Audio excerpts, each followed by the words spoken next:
Well, we sort of didn't really know what we were doing too much because it was the first house and we'd only sort of looked at 5 or 6 other houses. Yes. I'd had a few people tell me it's a good time to sort of get into it. Yep. Liam was good. Like I sort of contact him and he'd get on because it was a bit complicated. There was 4 vendors. Yeah, there was about 4 different decision makers. It wasn't really much of a hassle. Sort of like I'd ask him, he'd go and do the stuff. He'd get back to me quick, sort of thing. And if there was something I was unsure about, I'd send him a message. He'd straight away get back to me. He was like, "Oh, I don't really know, but I'll check up on it."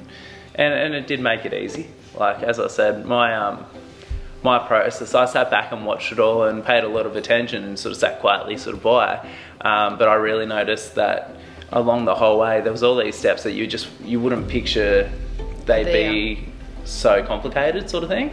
And yet it ran quite smoothly. I really didn't have any issues.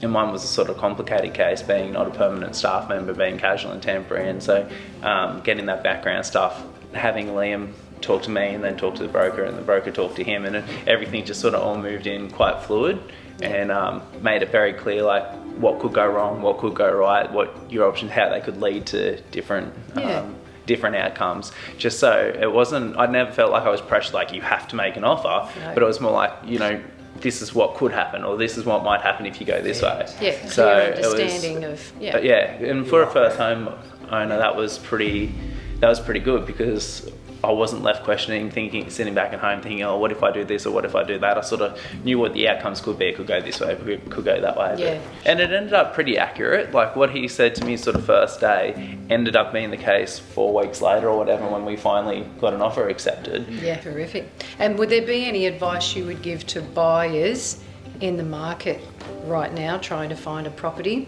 Now that you've done it, what would be your advice to them? I'd say ask heaps and heaps of questions. Yep. And don't be afraid to get knocked back and ask the silly ones. Yes. Because if you don't ask, you don't know.